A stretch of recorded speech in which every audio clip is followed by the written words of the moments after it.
play Rosa, he'll play Ridley, he'll play so many Wii Fit, K-Rool, like so many like odd characters, and so his diversity is really, really strong. He's really solid. He's got a good like foundation of the game, and I think one of the reasons he's so good with these odd characters is he thinks about it slightly different than a lot of people. Yeah. Which is almost always good in this game. Exactly. If you can throw people off even a little bit, you're going to be putting in work. I absolutely agree, and I mean we're gonna see what kind of work he can do here against Mr. Skorpio. Of course, crawling out of the woodwork because we all thought Yeti wasn't going to be here, and surprise. But it worked out because now we have a really strong tournament. We have a really pretty stacked. This is going to be a really important one for a lot of people to see how they stack up in terms overall of our seed because we have so much talent here. Really, the only two major players I can think of that aren't here are Lucky Loaf and Kogitic, and then probably Steven Shark, even though he isn't able to make it out too much. I would consider him too. He's a threat. That's honestly the most we've had, though, like out of like really strong PR contender type players, is this tournament. And of course, not to forget about the mid-level. The mid-level is super, super strong right now too. I mean, hey Felton, but I mean exactly like my winners round 1 is difficult. You know, it's not. You can't sleep on anyone right now, and that's something that I really think is healthy for a tournament. Yep. All right, so we got Me Swordfighter versus Snake. Looks like Chess is opting for Snake. Me Swordfighter is a character that Skorpio has developed particularly for this matchup, so it does make a lot of sense. Even though I don't think he knew Chess was going to be going Snake, like you said, he was previously in Nighttime. Yep. And you're absolutely right. This is definitely a character Skorpio has brought out to try to contest Mr. Solid himself. Let's see how it does. I also like that Chess's in-game tag is checkmate, right? Obviously makes sense with his name. But I thought that was actually Skorpio's at first because of Robin. It's a throwback, yeah. So I'm like, oh, who is it? And importantly, Chess actually took down, I don't know what his tag is today, but Liam, the Snake main. Ganja Goblin. Okay. Something. Something. It's going to be something really long and weird and funny. Well, yeah, they did the Snake Ditto earlier, and that's how Chess got here. So it's a real Is Rayman announced yet or something like that? Is Rayman announced? Is Rayman announced? Oh, that's right. All right, so getting into it, Chess doing a really good job keeping up with Mr. Prince here. Oh, okay. And I think he was DIing up with that jump. So yeah, that was a pretty quick death. But until that moment, you are absolutely right. It was blow for blow. Interesting. You know, I mean, it was kind of a weirdly good option, though, because I did not expect it. And Chess kind of has that play style, you know, he has a bit of a Yachty in him where he'll suddenly go for an option that's so weird, but it works. And you're not ready for it.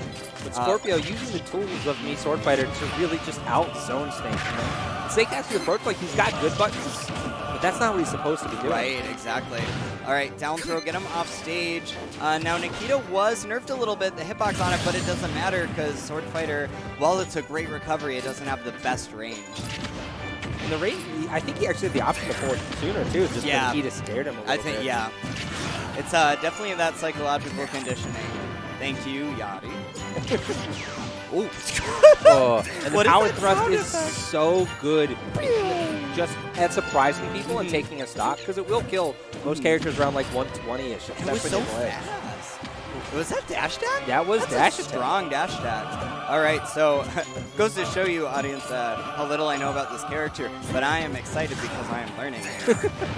And I'm glad these characters are relevant. It's going to go to the school smash. Yes. These chakrams, though, I mean, it's so funny, too, because they gave Me Swordfighter some of the best zoning tools out of the 3 Me's in this game. You think it'd be Gunner, but no, I think it's Swordfighter, absolutely. Especially with this build, like, it is so good. And he has the option of a reflector, counter zoning and stuff, but Chakram's just so hard to deal with, and it's really effective against Snake because it keeps Snake from being able, like we talked about earlier, doing what he wants. It's really hard for him to safely pull grenades and set up when these rings are flying in his face. And part of the reason for that is the rings will go through the rings will go through the grenades, but still blow them up. So like Snake has to be really careful when he's going to actually pull those. But Dunga's still with this big lead. And he's playing exactly how he should be. You know, he's playing patiently. He's waiting for Snake to commit because the moment you jump in against Snake, when he's all set up in his personal bubble there, you're going to get blown sky high. Yeah, and looks like Chess is just trying to wait and like punish with almost only grenades right now. And Skorpio's just sitting there taking it. Like, he does not care about the grenade, especially with the buff or the nerf to shield damage. Like, these grenades don't matter that much. I was gonna say, we're having an Oprah moment over here. Like, you get a grenade and you get a grenade. An audience of one. And the audience doesn't care. No. But that'll great tech. Skorpio always on point with his techs. That was really clutch too, because that was a moment. Now he's getting some really important extra credit. Where if he died with Chess only having 30, that's really not bad for Chess. Yeah. So like that was a really important tech in that regard too, for the game as a whole. And now Skorpio, Mr. Dunga, looking really good, just commanding the stage right now. And Skorpio has also been doing a great job of protecting his recovery with those chakrams, getting it through the Nikita and hitting Snake so it gets deactivated, saving himself a lot of damage. So I wonder, he didn't go through that grenade because it blew up right as he contacted it maybe, but yeah, that was an interesting exchange. Chakram deflecting that Nikita right out of here. Can't land on those. That's going to get you killed. And Gale, what's it called? Gale Strike? Tornado? I think Gale Strike or Tornado. I don't know. I just call it the tornado. The tornado. The Dorothy. Dude, I did not recognize D there the whole time. I know, time. Right? Yeah, no, he got a haircut. It looks great. It does look good. He was talking about that. He was like, no one recognizes me. It's so weird. Until I talk. He's like, until I talk, then people recognize me. I only saw him from the back, and like, it's very clearly D face. Sure, when you were like, zoomed out and stuff. Ooh, Rosa! Work! You know, I told him to play Rosa today, so now I'm happy. Thank you. Your influence is spreading, and I do not like it. And it's a bad influence. But I think Rosa definitely can work. She did get a couple more minor buffs this patch. Now it's easier when she turns around to tilt, either down tilt or forward tilt.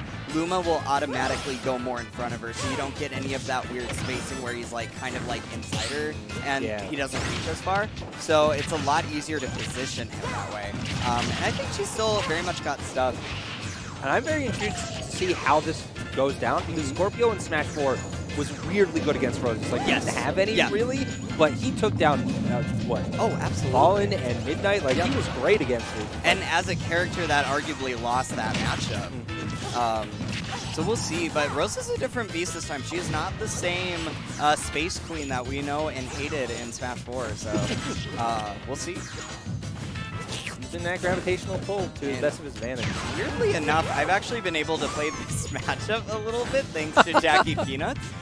You know, when we definitely have our time where we'll just go our like most pocket of pocket characters that we're still kind of working on, and this matchup actually feels pretty good for Rosa, honestly. Like, it's really easy to space them out. It's really easy to get Luma in his face.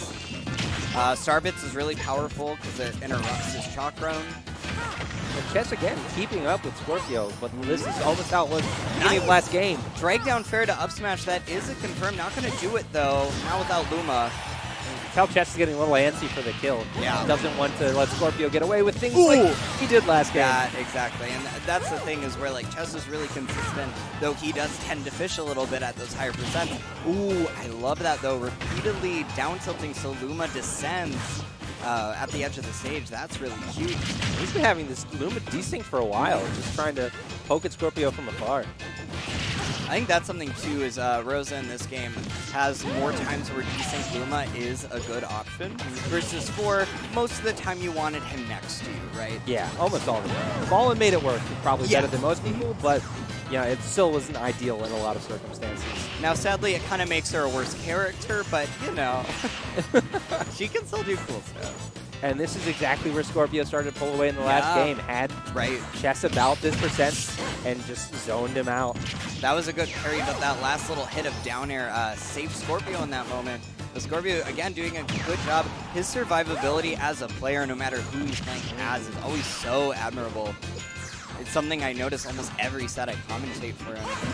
Ooh, Chess using a lot of gravitational pull right now. I would not be surprised if Skorpio tries to capitalize on that pretty soon. It's really good at contesting, but right now, because Skorpio has the lead, he doesn't really care if she's going to keep sucking up those chakrams. The little chakram, too. Wow. Poor Luma. Oh, that was so cute, though. Like, using the close chakram, covered so much space. Luma, like, decided that he was going to retire early. Had enough. Had enough. And She got her followed last paycheck in the mail. up with the backer to close out the stock, and Skorpio looking clean today. Nice. That back hit of up smash still reaches pretty far, so Chess again taking that stock, but has a hill to climb. People, I guess no one said it to me, but I feel like people don't think of Rose's up smash as a Mario character up smash. But if you look at it, it's the same arc, it just goes in the other direction. Absolutely. It's very Mario-esque. All of her smash attacks are, honestly. Yeah, you're right. Ooh. Yeah, a little misspacing on that back air on shield. Gotta be careful. Gonna avoid that follow-up, though. Ooh, she didn't snap, though, and it is harder to snap the ledge in general, but especially with Rose's up B, that'll be Not yet, but Chess has run out of resources a while ago. Okay, got to the ledge. Nice. Okay. That worked out. Oh! And there it was, the bait of the gravitational pull, stabbed to the chest, get an abortion. Oh! No! Not the Star Babies. Oh, no. But I mean, it was like also like that interesting moment of like Skorpio like taking that